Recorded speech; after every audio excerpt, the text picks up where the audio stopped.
Hello बच्चों, कैसे हो आप लोग। हम पिछले लेक्चर्स में डिस्कस कर रहे थे एरिया एंड पेरीमीटर के बारे में और स्पेशली हमने डील किया ट्राइंगल के बारे में। आज हम ट्राइंगल को कैटेगराइज एरिया वाइज करेंगे, उनका एरिया निकालेंगे। पहला ट्राइंगल उठाते हैं आज, इक्विलेटरल ट्राइंगल। कौन सा भाई? Equilateral triangle.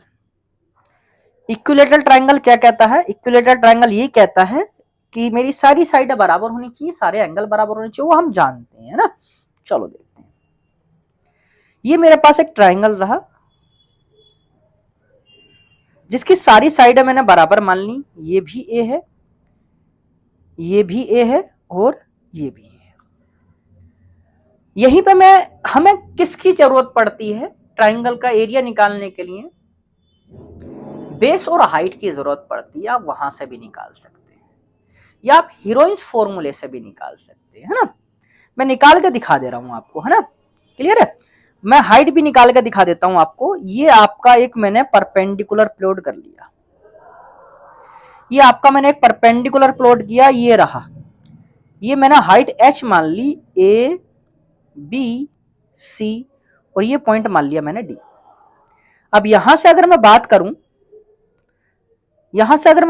बच्चों, तो यहां से यहां तक की जो है वो a है और ये जो है एक तरफ की वो a/2 है। तो हमें इन ट्राइंगल ADC में देख लेते हैं। ADC हमें मालूम है हाइपोटेनियस का स्क्वायर AC का square is equal to AD का स्क्वायर प्लस DC का स्क्वायर होगा। तो हमें AD अगर हमें निकालना है तो बच्चों कितना बन जाएगा? Under root of AC square minus के DC स्क्वायर। दैट मीन्स हम यहां पे प्लेस कर दें AD is equal to under root of AC कितना है? A square. DC कितना है? DC कितना है? A/2 का होल स्क्वायर।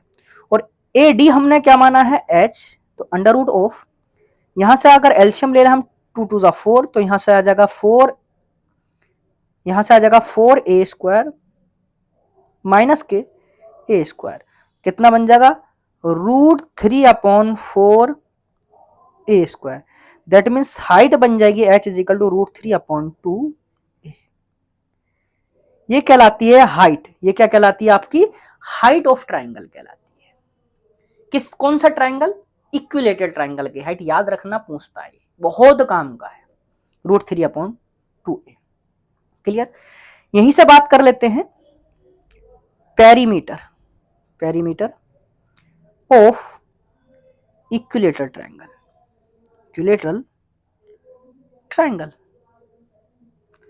इक्विलेटरल ट्राइंगल का पेरीमीटर की बात कर लेते हैं।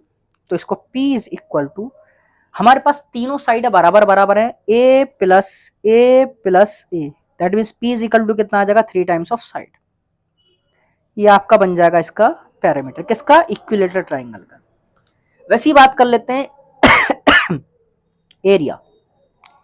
Area of equilateral triangle. Area of equilateral triangle की बात कर लेते हैं भाई। तो यहां से एरिया इज इक्वल टू आ जाएगा,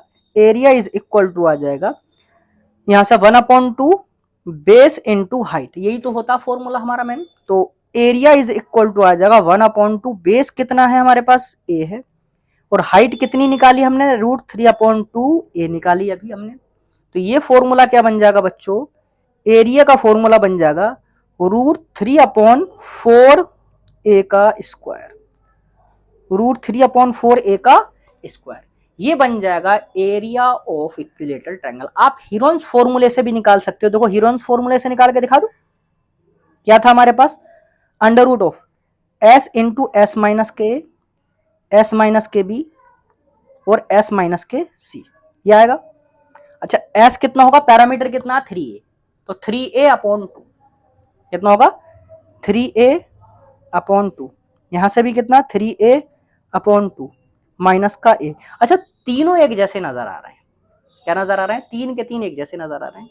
तो ये आपका, ये भी कह सकता हूं मैं, स्क्वायर होगा, ये सॉरी क्यूब होगा। ये ये 3 पावर बन जाएगी, क्योंकि s माइनस के, s माइनस के, s माइनस के तीनों बराबर होंगे। चलो ये क्या बन गया आपके पास, √3/2 इंटू 3a माइनस के 1 कितना आ जाएगा, a/2 का क्यूब। चलो देख लेते हैं, is equal to √3 3a/2 into a³ 2 × 4 × 8 आएगा। ये बन जाएगा √3 और a की पावर 4 और बाहर कितना आ गया, 8 2 16 मतलब कि 4 बाहर आ जाएगा। तो एरिया आ जाएगा आपका √3/4 a का स्क्वायर। यहां से भी यही फॉर्मूला आता है, आप जिससे मन चाहे उससे याद रख लो, कोई दिक्कत नहीं, लेकिन आपको याद रखना कंपटीशन के लिए डायरेक्टली √3/4 a का स्क्वायर। और हाइट कितनी होती है, √3/2 a याद रखना। और पैरामीटर कितना होता है, 3 टाइम्स ऑफ a। जैसे आपको किस तरह से क्वेश्चन पूछ लेता है, इस पे क्वेश्चन करके दिखाता हूं। If side of equilateral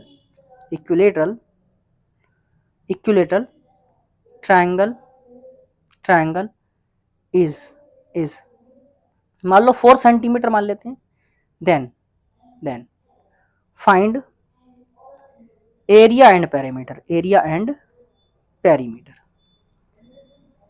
perimeter दोनों फाइंड करने हैं। Also find out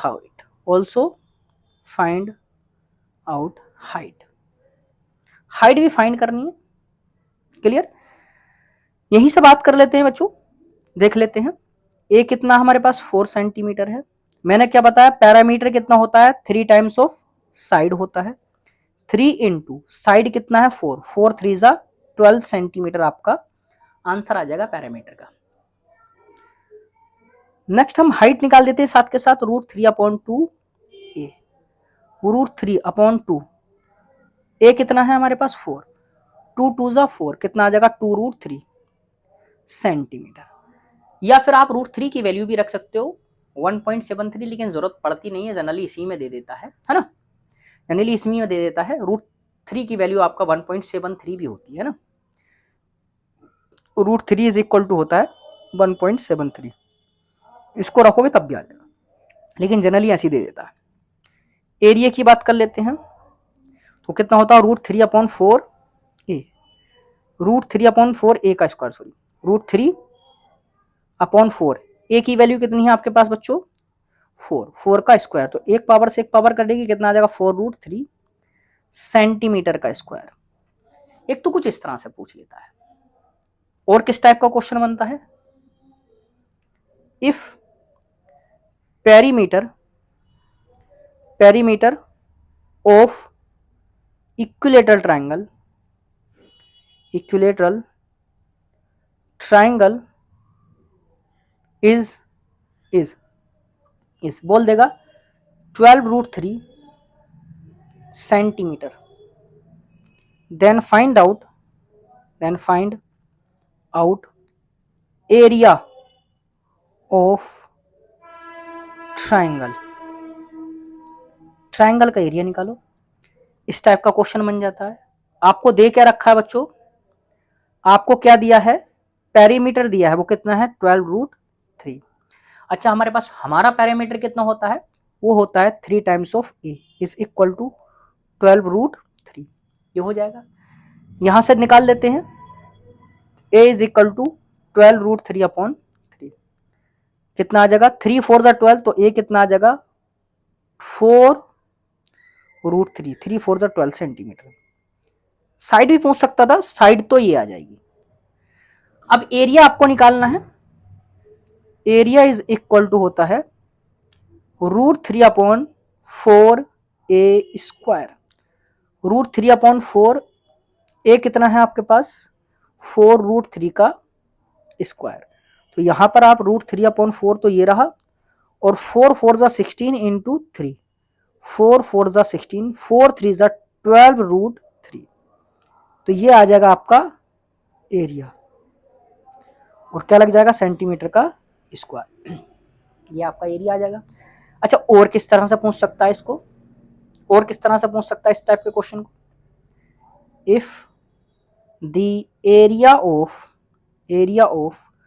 equilateral triangle, equilateral triangle is is 16√3 centimeter square. Then find out perimeter. ये पूछ सकता है, इस तरह से पूछ सकता है, एरिया देगा और पैरामीटर पूछ लेगा। तो आपका हमें दिया क्या है पहले तो ये चेक कर लेते हैं। एरिया दिया है वो कितना है 16√3। अच्छा, हमारा एरिया का फॉर्मूला बच्चों क्या होता है, वो होता है √3/4 a का स्क्वायर इज इक्वल टू 16√3। अच्छा, एक चीज याद रखना, आप left hand side right hand side में मल्टीपल में कोई भी चीज काट सकते हो, ऐसे भी कर सकते हो। √3 से √3 कट गया तो a स्क्वायर कितना आ गया 16 इंटू 4। a कितना आ जाएगा, स्क्वायर इधर जाएगा तो स्क्वायर रूट 16 4 जा 64, तो a कितना आ जाएगा 8 सेंटीमीटर। a की वैल्यू तो आपकी आ गई 8 सेंटीमीटर, है ना। यहीं पे आपका पेरीमीटर पूछा था, पेरीमीटर पूछ रखा है, तो पेरीमीटर कितना आएगा 3 times of a। 3 into a की वैल्यू 8, 8 3 जा 24 सेंटीमीटर, 24 सेंटीमीटर। इस तरह से पूछ लेगा। एक टाइप का क्वेश्चन और बनता है, question if ratio of sides of equilateral triangle of two equilateral triangle, two equilateral triangle is 4:9, then ratio of their area and perimeter,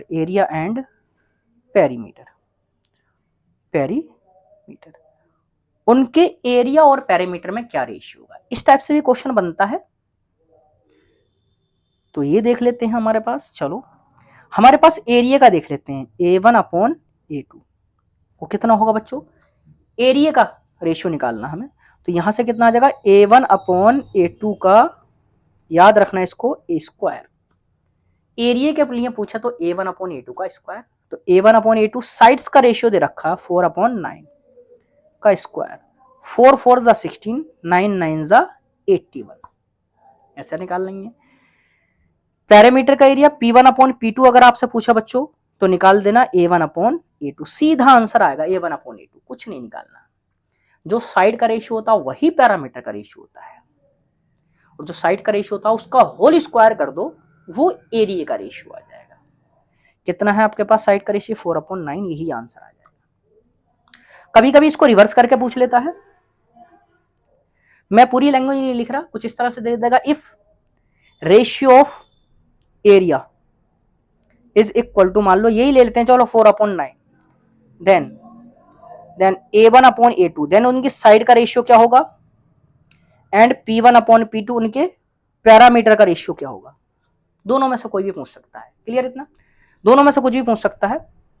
जैसे अगर मैं बात करूं इसके सॉल्यूशन की, A1/A2 का होल स्क्वायर जो था वो एरिया का था A1/A2 का, तो यहां से क्या निकल जाएगा आपका A1/A2 is equal to root of capital A1/A2, ये निकाल दो आप।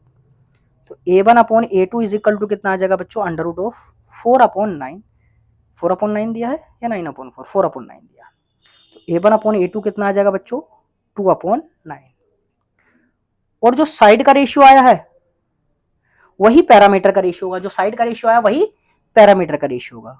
P1/P2 is equal to, sorry 2/9 गलत निकाल दिया ऊपर, ये 2/3, कितना आएगा 2/3, तो यहां से आएगा A1/A2 के बराबर रहता है, तो ये भी कितना आएगा बच्चों 2/3, ये आ जाएगा आपका पैरामीटर का रेशियो। कुछ इस तरह से यहां से क्वेश्चन बनते हैं आपके इक्विलेटरल ट्रायंगल से, और बहुत क्वेश्चन बनते हैं इससे, मतलब अच्छे क्वेश्चन बन जाते हैं इससे। कुछ भी दे देगा, बड़ा सिंपल सा क्वेश्चन देगा, क्या साइड दे दिया, एरिया पूछ लेगा, या एरिया देगा, पैरामीटर पूछ लेगा, पैरामीटर देकर एरिया पूछ लेगा, या रेशियो देकर पूछ लेगा आपका, इस तरह से, है ना। आज हम इतना ही डिस्कस करते हैं, और अगर आपको मज़ा आ रहा है और आपको हेल्प हो रही है इससे, तो लाइक, शेयर और सब्सक्राइब करना बिल्कुल ना भूलें, और अपने दोस्तों को भी बताते रहें, क्योंकि हम सारी चीज़ कवर करेंगे बेसिक से। आप देख भी रहे हो, मैं बहुत बेसिक चीज़ आपको पहले बता रहा हूँ, देन उसके बाद मेन टॉपिक पे लेकर आ रहा हूँ, है ना। तब करने का मज़ा तभी है। और इस टॉपिक पे हमने डिस्कस कर लिया, नया टॉपिक अभी इसके साथ में ट्राइंगल का डिस्कस करेंगे अभी, और उस पर हम साथ के साथ क्वेश्चन करते रहेंगे, लेकिन लास्ट लेक्चर हम रखेंगे उसमें हम सारे क्वेश्चन डिस्कस करेंगे। क्लियर इतना? चलो, तो यहाँ तक के लिए आप लगे रहें, रिवाइज करते रहें, और तब तक के लिए आपका थैंक यू।